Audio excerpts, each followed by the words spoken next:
Hello, today we're playing Snake Rattle and Roll on the NES. This is a game from my childhood. This is one of my favorite NES games. I'm probably one of the only people that enjoyed this game a lot. And, yeah, I played this game a lot in Germany.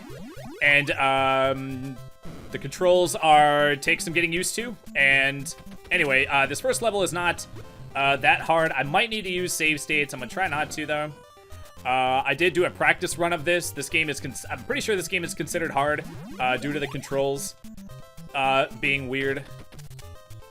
And there's a lot of hard jumps. The biggest threat, or the biggest danger or whatever in this game is missing jumps, resulting in instant death. You can actually take a bunch of hits. Basically, you're this snake dude, and you have to eat dudes until your tail is like flashing at the tip. That's how you know that you have enough weight. There's a scale up here that you gotta step on, and then you step on the scale, and it opens the door. Okay, but this first couple of levels have a lot of one-ups, and we're gonna need the one-ups for the later levels. Flashing snake head is a one-up. I'm actually not sure if points matter, but these bonus rooms have these things that you can eat, and they give you points at the end. You get points during, and then you also get points at the end. I'm not sure. Do you get the points 2 times? It would be weird to get the points when you eat them, and then you get bonus points at the end as well for how many you ate. So yeah, I don't know.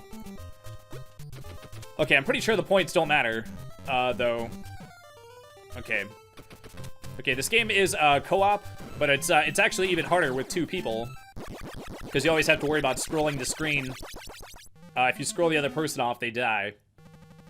Yeah, so you get 200 points for if you get the ball jam that matches your color, 100 for the opposite color, and then the yellow ones are always worth 300.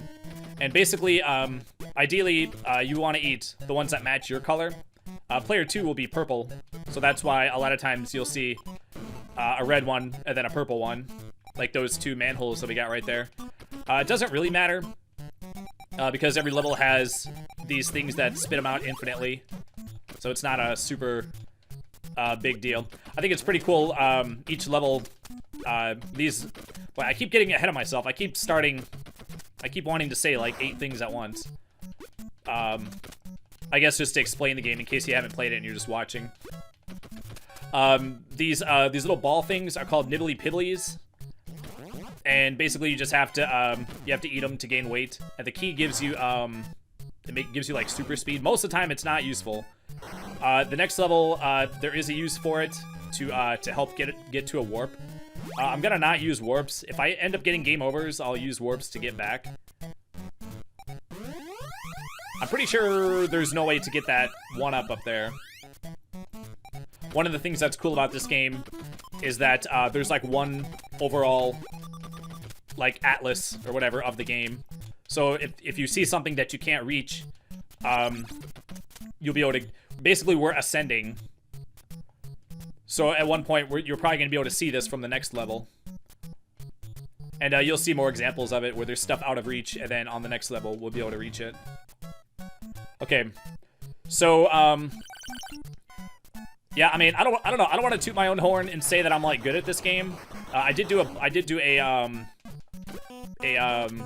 like a practice run of it the other day, because I knew this game. I knew that getting back in the swing of it, I might need a little bit of practice. Watching somebody, I watched a Let's Player play this for the first time, and getting up here. You see those like jumps that I just did? That was like impossible for them to do. So I think I have a lot of muscle memory from when I was a kid that kind of carried over. Like I'm not as good as I was when I was a kid, because I used to just play the, I was playing this when I was like 6. You just have your entire childhood. You just play the game over and over again, So I have like boatloads of like practice when I was a kid. And then now I'm just like picking it back up. So I'm not going to be as good, but I seem to still have enough skill to be reasonable at it. Yeah, some of the hitboxes are goofy. Okay, I did learn this on the practice run. That manhole down there is a bonus level. But I don't know if you noticed when I went to the other bonus levels, it sucks up everything and gives you points based on what it sucks up. But then when you come back, it's gone. So obviously I want the 1-up. That's the tuning fork is actually a tongue extender, makes your tongue longer. Okay, I'm pretty sure, you know what? I never 100% confirmed. I'm pretty sure that's a continue.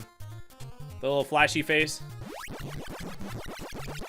Okay, yeah, you want at least one segment. When you're just ahead, it's the equivalent of Sonic with no rings, then one more hit kills you. There are some things that take you out, that like one-shot you.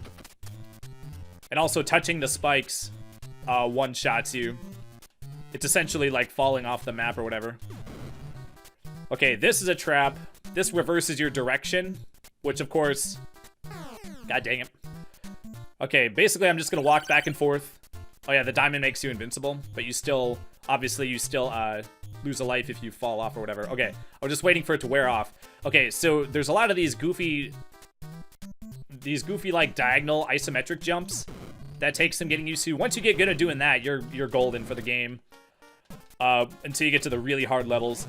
My gosh, dude's going nuts. Okay, there's a warp to level 5 up here. If I get up here, I'm not gonna take it.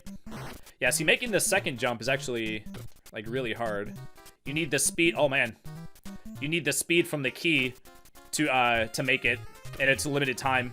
The key doesn't respawn, so if you miss out on your chance to get it, you can't warp. But we're gonna play all the levels. Oh, another. Okay. These first couple of levels I played a whole bunch because I would just play it for like 10 minutes and then turn it off, you know. But so when we get into the deeper levels, I have less experience. Also, it took me a long time before I got good enough to get to the later levels in the first place. Okay. I don't know what the deal is with the toilet lid enemies. I don't know why those exist. But they're overall not that dangerous. I mean, worst case scenario, you'll get hit like once. Also, don't know why there's a tongue power up. I mean, you're not gonna need it.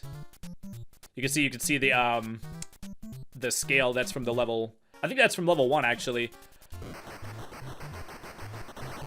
All right, free 1-up.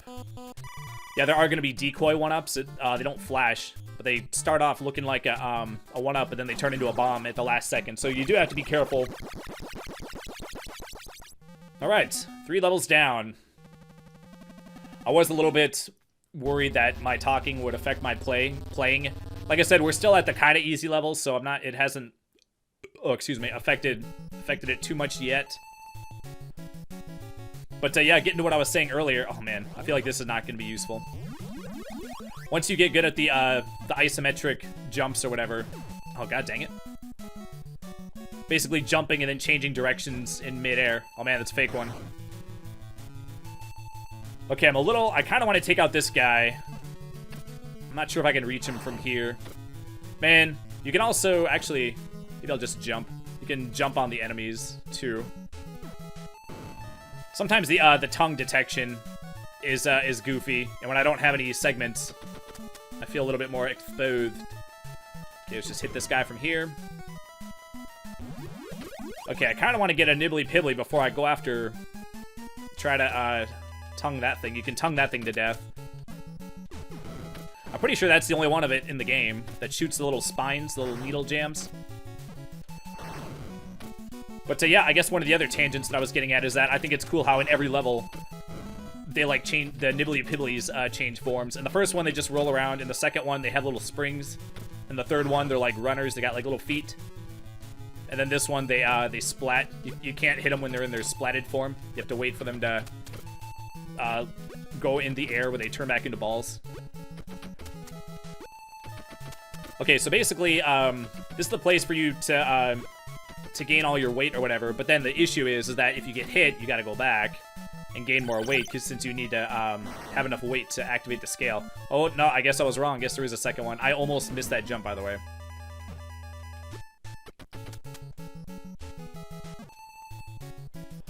Okay, this is our first actual dangerous jump. I gotta jump to that tongue power-up down there. Okay, shoo. Yeah, there's gonna be a lot of dangerous jumps. I did pretty well for my practice run through or whatever. I did pretty well, but there's still gonna be there was still lots of sketchy jumps that I missed. That I'm probably gonna miss here as well. Oh my gosh, and there's no second chances. It's not like, you know, like Metroid Prime where you miss a jump, you just lose 10 energy, or like Zelda, you lose a heart or a half a heart or whatever. No, it's a whole death if you miss a jump. Okay. Huh? And then it's also easy to overjump. But we're doing okay so far. It's gonna be, I mean, this ain't gonna last forever. Like, losing lives is just gonna be... there's no avoiding it. I mean, if you're good, but if you're me, then there's no avoiding it. It's just a matter of time. Luckily, I am up to 7 lives, which is nice. Okay, up here, I'll probably... This is up here is probably where I'm gonna lose my first life.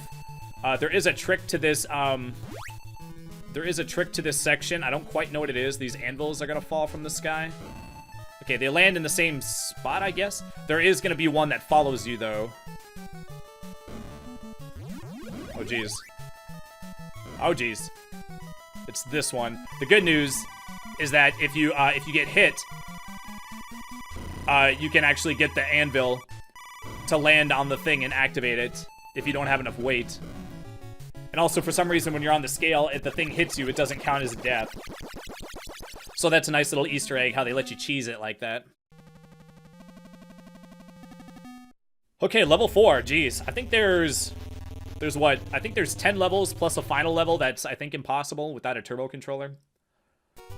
Okay, so in the next one, we're going to take on level 5. And yeah, what do you think of this game so far? I mean, I think it's fun. Then again, I have nostalgia for it. So yeah, I have that bias or whatever. So yeah, feel free to put your thoughts in the comments. And yeah, thanks as always for watching. If you enjoyed this video, feel free to hit that like button. I appreciate it. You can also subscribe if you feel so inclined. And I will see you folks next time. Take care. Bye-bye.